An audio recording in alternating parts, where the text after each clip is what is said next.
L'épisode commence au cœur d'une forêt près de Seattle. Un adolescent d'environ 16 ans se réveille nu, complètement perdu, recouvert d'un étrange liquide visqueux.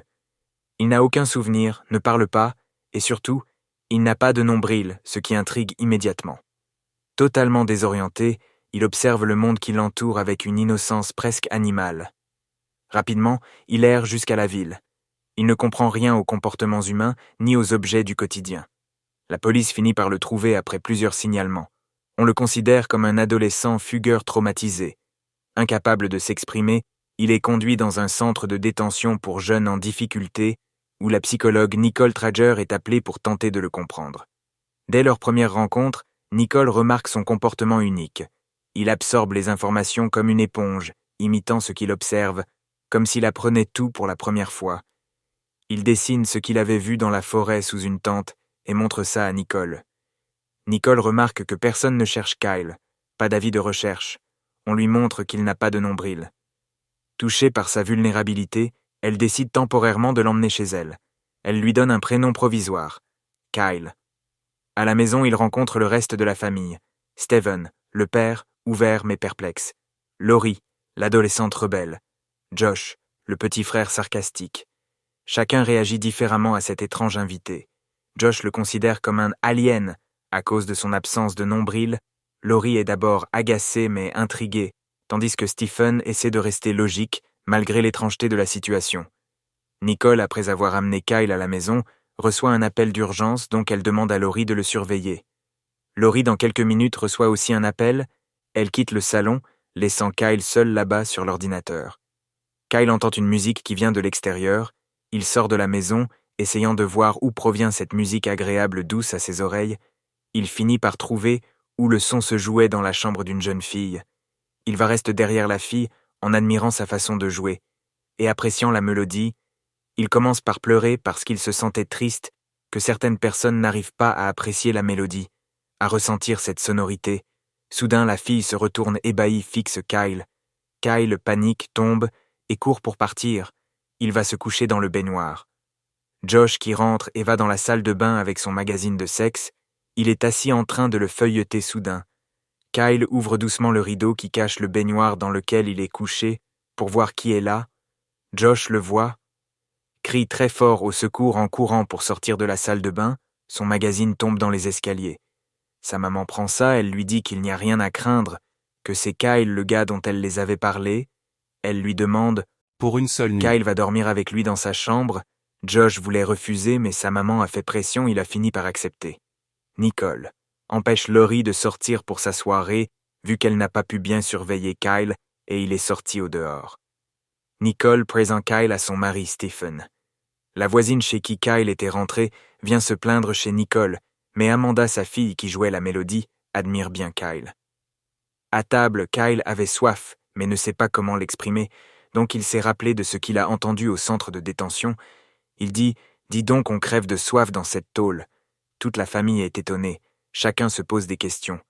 Stephen demande à sa femme Nicole s'il comprend ce qu'ils sont en train de dire. Nicole dit qu'elle ne sait pas, qu'elle avoue n'avoir jamais eu affaire à un cas pareil auparavant, qu'elle a hâte de lui faire passer des tests. Nicole fait comprendre à son mari qu'il n'a pas de nombril. Mais Stephen, pour lui, c'est qu'il quitte la maison, ça lui dit que les services sociaux vont lui trouver une solution appropriée. Appropriée pour bientôt. Josh s'intéresse plus à Kyle qu'avant. Il lui donne son exercice de classe. Celui-ci réussit tous les tests sans faire de faute, étonné Nicole, et Josh se demande d'où il sort ce gars. Nicole appelle un docteur et amène Kyle pour certains examens. Arrivé, les docteurs remarquent que son cerveau a une partie active supérieure à 9%. Ce qui veut dire que c'est pas normal pour un être humain. Josh, qui est présent, dit alors c'est un super génie. Il y a un des docteurs qui dit la machine ne marche pas bien, que c'est un problème technique de revenir. Josh leur demande que si la machine marche bien et que ça n'a pas de problème, ils concluront quoi? L'un des médecins lui dit alors. On pouvait mettre comme hypothèse avec telle activité neurologique qu'il aurait sûrement une forte tendance à avoir des attaques cérébrales, des crises cardiaques, des tumeurs. Josh sur le coup se sent en même temps triste par rapport à ce que les docteurs ont dit. Pendant la nuit, Kyle sort et voit Laurie qui essaie de sortir doucement pour aller à une soirée. Il la suit. Arrivé à la fête, Laurie voit son gars qui s'amuse avec une autre fille. Le mec donne de la boisson de manière sauvage. À Kyle après avoir bu. Kyle commence par vomir. Soudain, la police débarque. Tout le monde commence par courir. Kyle ne comprend rien. Il voit un policier tirer par terre Lori. Il se fâche. Marche traverse la vitre. Elle se brise toute seule mais lui-même n'a rien de grave comme blessure. Tout le monde est choqué, étonné de voir quelqu'un comme ça. Il se demande d'où il sort lui. Le policier garde Lori très fort. Il le confronte et se rappelle de comment le serpent lui avait fait peur dans la forêt. Il aimait le cri du serpent. Les gens rigolent. Le policier laisse Lori sort ses menottes pour mettre ça à Kyle. Mais hélas, il ne réussit pas. Kyle le feinte. Les amis qui sont présents le félicitent. Le policier part sous une honte. Kyle rentre à la maison avec Lori. Il va directement voir Nicole qui ne comprend pourquoi il a du sang au visage. Josh observe toute la maison, mais ne sait pas comment Kyle s'est blessé. Aucune vitre n'est brisée. Kyle demande à Nicole où il est, parce qu'il commence à comprendre certaines choses en observant certaines photos d'enfance de Josh. Et Lori. Mais Nicole ne sait pas quelle réponse donner, lui dit qu'il est un garçon, et que les garçons appartiennent à la race humaine. Kyle serre Nicole de dos. Nicole, pensant que c'est son mari Stephen, elle caresse son bras et se retourne vite, voit Kyle saute, en lui disant qu'il lui a fait peur. Kyle dit peur en demandant qu'est-ce que c'est. Nicole lui explique qu'avoir peur, c'est quand tu es effrayé, en l'expliquant avec certains gestes. Kyle dit alors qu'il a eu peur. De quoi tu as peur ? Demande Nicole. Il se remémore tout ce qui lui est arrivé, et il dit qu'il a eu peur de tout. Nicole le comprend que ça va être difficile d'un seul coup se retrouver dans un monde qu'on ne comprend ni connaît pas, compatit à sa douleur en lui disant que tout va s'arranger, de ne pas s'inquiéter. Il l'appelle maman. Elle est émue, le prend dans ses bras, en lui promettant qu'elle prendra soin de lui. Nicole vient dire à son mari qu'elle ne peut pas renvoyer Kyle, qu'elle le trouve encore trop fragile. Stephen lui dit qu'ils avaient déjà parlé de ça, qu'ils s'étaient mis d'accord. Elle lui dit qu'elle le trouve très vulnérable, et même dans les meilleures institutions, on ne lui donnera pas les soins personnalisés et l'attention qu'il lui faut. Stephen lui dit maintenant, elle veut suivre des patients à domicile. Elle répond, non seulement celui-là, qu'il a quelque chose de remarquable. Stephen dit qu'il a de l'affection pour lui, c'est vrai, mais qu'ils ont déjà assez à faire avec leurs propres enfants, avec leur propre famille. Nicole lui répond qu'il restera là juste le temps de découvrir qui il est, d'où il vient.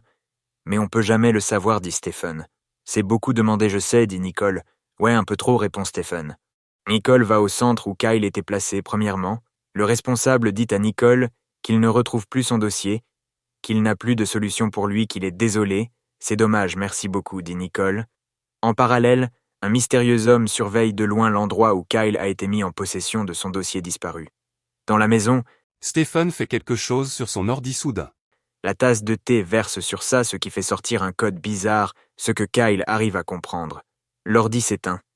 À côté, Kyle prend l'autre PC qui est là et commence par entrer le code qu'il a mémorisé.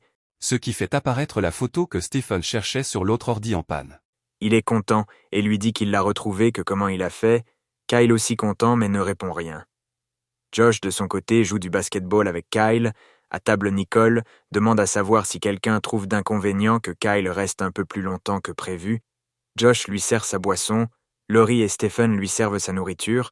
Tout ça parce qu'il a été serviable envers eux et ils veulent lui témoigner leur gratitude en espérant qu'il reste avec eux pour un bon moment comme Nicole l'a voulu.